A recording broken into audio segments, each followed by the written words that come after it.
할렐루야. 오늘은 6번째 주가 성경 읽기 사무엘하 1장부터 9장까지입니다. 첫 번째는 다윗 이스라엘의 왕이 되다입니다.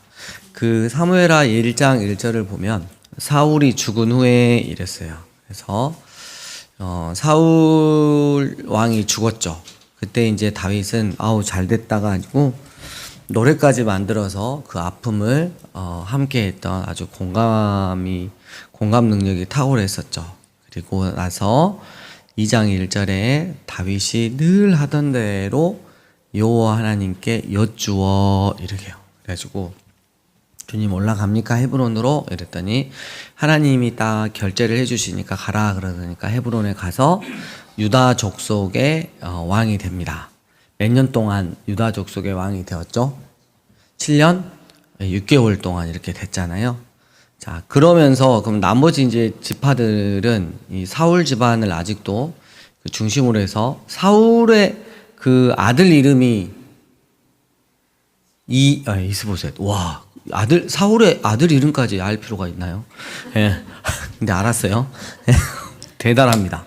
근데 점점점 이제 그 양쪽 그 다윗의 지방과 사울의 지방과의 이제 계속 이제 전쟁이 끊이지 않았죠. 근데 자연스럽게 이 사이에 3장 1절 보니까 전쟁이 오래 갔는데 다윗은 점점 강하여져 가고 사울의 집은 점점 약하여져 갔죠. 이건 하나님의 뜻입니다. 그리고 나서 결국 5장 4절에 보니까 다윗의 나이가 몇 세가 되던 해? 30세가 되던 해에 이제 이스라엘 전체의 왕이 됩니다. 몇 년 동안 왕을 했다? 40년간. 근데 이제 우리가 흔히 시온산 성, 다윗성이라고 하는 이 예루살렘이 그 당시까지도 그 약속의 땅에 들어가 있었지만 여부수 족속이 사는 아직도 가나안 사람이 살고 있는 점령하지 못한 땅이었어요. 그래서 이 예루살렘, 이 시온산성을 점령을 하려고 했죠. 그때 여부수 사람들이 절름 바르들이 와도 우리가 절름 바르들이 전쟁을 해도 너희를 이길 수 있다. 그렇게 아주 교만을 떨었을 때 그 예루살렘은 좀 이렇게 시온산성은 다윗성은 좀 특이한 게 있었어요. 식수가 어디에 있었다? 샘이 이 성 밖에 있었어요. 그죠? 기온샘이라고 들어봤죠.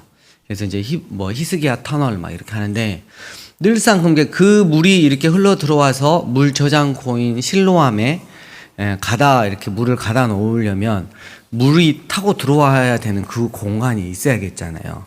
그래서 그곳을 타고 들어가서 그 시온산성을 점령을 했다.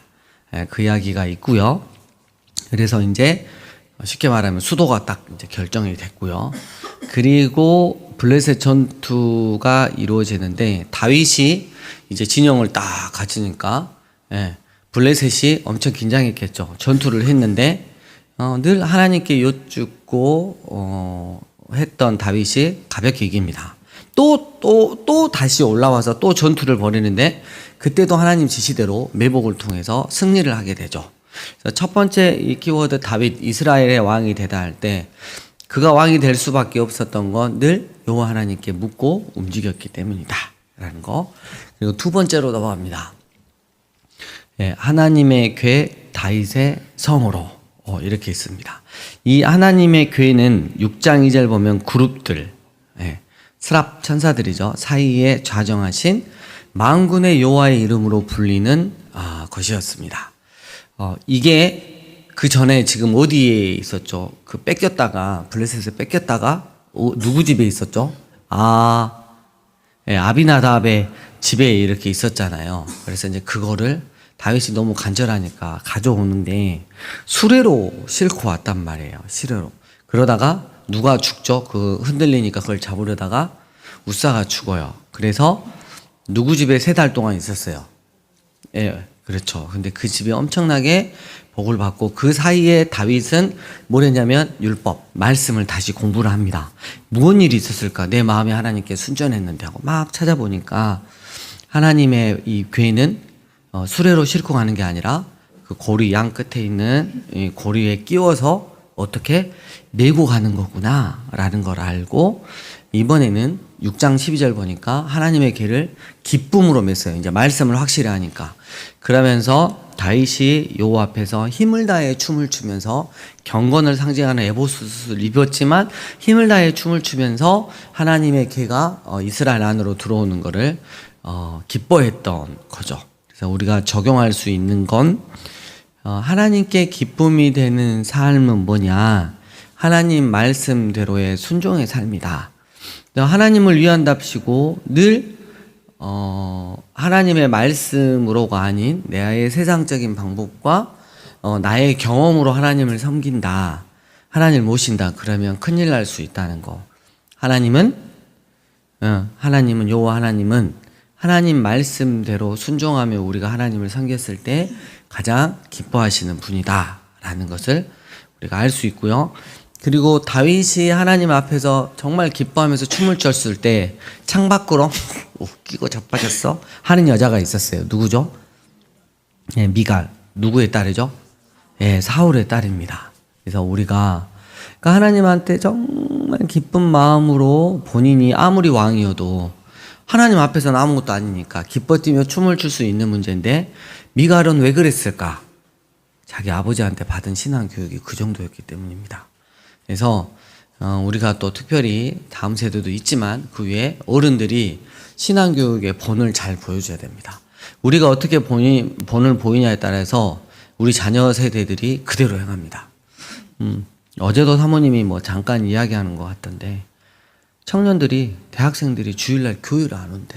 걱정스럽대. 알바 가버린대 다. 교회 청년들이 없대. 어떻게 해야 되냐? 그래서 알바비를 주고 교회에다가 이렇게 놔둬야 되냐? 교회 일 좀 시키면서. 여러분, 근데 우리 교회는 그런 거 걱정해요? 안 하잖아요. 주일날 알바하러 갔다. 일단 우리는 뭐 말은 않지만 본인의 선택이니까. 그 살기의 눈빛과 그 정제의 그 돌멩이 같은 것들이 엄청 짓누르잖아요.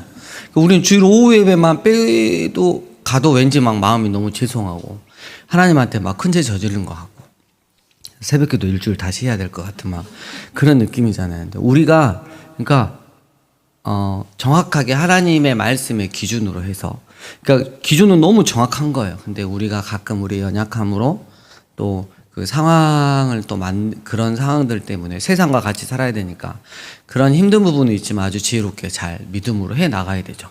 우리 청년들 보세요. 여기 우리 교회 앉아있는 수만큼 거의 여기서 이렇게 하잖아요. 근데 여러분 아시죠? 막 베이스 기타에 지금 우겸이가 치고 있는데 이 자리를 사모하기를 시은이가 시은이도 사모하니까 안 비켜줘. 그래가지고 막 계속 내가 할 건데 막 그러면 막 우겸이가 누나 나도 봉사하고 싶어. 그럼 10,000원 맞네. 막 이런 식으로 해가지고 지금 자리 내주고 막 이런 거잖아요. 서로 사모함이 너무 크니까. 그렇다고 베이스 기타를 2대 들 수는 없고. 근데 너무 감사하죠. 그러니까 우리 다음 세대가. 그리고 다른 교회는 오후 예배 되면 없어요. 씨가 말라가지고. 근데 우리 청년들 밥 먹고 어디 안 가고 이렇게 함께 예배 드려줄 수 있는 게 정말 큰 은혜죠. 그러니까 믿음의 본도 잘 보여주고 우리 청년도 우리 다음 세대도 우리가 힘을 다해서 좀 잘 섬겨줘야 될 것 같습니다. 그리고 교회가 이제 뭐 이렇게 힘든 일, 어려운 일 있을 때 하나님이 또 예비시켜 놓잖아. 다 헬스해. 자기들이 와 그래가지고 그 무거운 거 이제 우리 남전도회가 하려면 이제 허리 삐끗하는 문제 아주 가볍게 들잖아요. 그러니까 애들이 벌써 이렇게 컸더라고요. 그래서 내일 모레 또 뭐 안수집사 또 투표 나간다고 또 자기들끼리 선거운동하고 다니고 벌써 또 그럴 때가 옵니다. 장로는 내가 먼저 해야 된다고 얼굴이 돼야 또 되지 않냐고 막 또 이러고. 근데 여전도에서는 또 권사 1순위는 또 나 아니냐고 막 이렇게 막 이거 막 찌라시 돌리고 막 이럴지도 몰라요. 아무튼 너무 그 신앙교육이 중요하다는 거. 3번째, 이심전심. 점심이 아니라 전심입니다. 전심. 그래서 이제 그 7장으로 넘어가면 그 나단 선지자한테 다윗이 그래요. 나는 백향목, 지금으로 하면 너무너무 좋은 집에 궁에 거하는데 하나님의 궤는 휘장 가운데 있다. 휘장은 뭐냐면 천막이야, 천막. 천막 가운데 있다. 그래서 내 마음이 너무 불편해서 나 하나님께 그 하나님의 성전을 지어드리고 싶다. 이렇게 말을 했어요. 그랬더니 7절에 보니까 하나님이 말씀하시죠. 내가 말하기를 너희가 어찌하여 나를 위하여 백향목 집을 건축하지 아니하였느냐라고 말하였느냐. 그렇게 이야기를 해요. 그러면서 네 마음이 너무 귀하다. 그래서 네 시를 뒤에 세워서 솔로몬이죠. 예, 그래서 그때 평강 솔로몬 샬롬의 왕 통해서 그때 이루도록 하겠다. 그랬더니 18절인가요? 다윗이 또 이래요. 주 여호와여 나는 누구이오며 내 집은 무엇이기에 나를 여기까지 이르게 하였나이까. 여러분 다윗의 마음과 하나님의 마음이 왔다 갔다 하면서 너무 따뜻하게 느껴지잖아요. 이런 관계가 되는 거예요. 하나님과 나와의 관계, 일단 믿음의 동역자와 믿음의 동역자의 관계가 늘 이런 관계가 되었으면 좋겠어요. 특별히 하나님 앞에서의 관계는 내가 자꾸 하나님께 뭘 막 해드리는 것보다 하나님은 그 마음을 받으시니까 주님 제가 무엇인데 저를 이렇게 사랑해 주십니까? 라고 고백하면서 다 하나님의 은혜입니다. 라고 고백하며 하나님과의 관계를 그렇게 유지할 수 있는 우리들이 되었으면 좋겠습니다. 네 번째, 다윗과 무비보셋. 발음이 잘 안 되더라고. 무비보셋은 요나단의, 근데 이전에 다윗이 그 왕형인 다윗 요나단과 약속을 했잖아요. 근데 요나단이 그 이야기를 해요. 난 네가 왕이 될 줄 안다. 네가 왕이 됐을 때 자기의 운명을 좀 이렇게 예감했을까요? 자기는 이제 살 날이 별로 남지 않았다는 걸. 근데 부탁을 하죠. 혹시 내 자녀들이 있으면 좀 거두어 주라. 다윗이 왕이 됐을 때 이 약속을 딱 기억해내고 찾았어요. 그러니까 생각을 해보세요. 이전에 그 사울 왕의 그 집안은 어떻게 됐겠어요? 다윗 왕국이 일어나면서 거의 이제 폐허가 됐겠죠. 우리 편으로 하면 막 숙청될 사람 숙청되고 막. 근데 다윗이 찾아보니까 요나단의 아들이 있어요.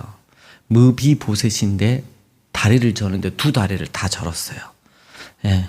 근데 9장 7절 보니까 내 아버지 요나단으로 말미암아 이런 이야기를 하면서 왕자 중에 한 명으로 대우를 했고요. 이전에 그 가문이 소유했던 그 소유들을 다시 다 돌려줬어요. 그리고 늘 그 왕 앞에서 함께 식탁의 교제를 나누는 그런 왕자의 신분으로 살아갈 수 있도록 해줬죠. 약속을 지키는 다윗을 우리가 적용해 볼 수가 있어요. 우리 안에서 이런 그 믿음의 끈끈한 이렇게 그 관계를 맺고 있다면 우리가 늘 했던 약속들, 또 함께 했던 그 약속들에 대해서 늘 우리가 신실하게 그 약속을 지켜가며 또 해줄 수 있는 그런 자들이 되었으면 좋겠습니다.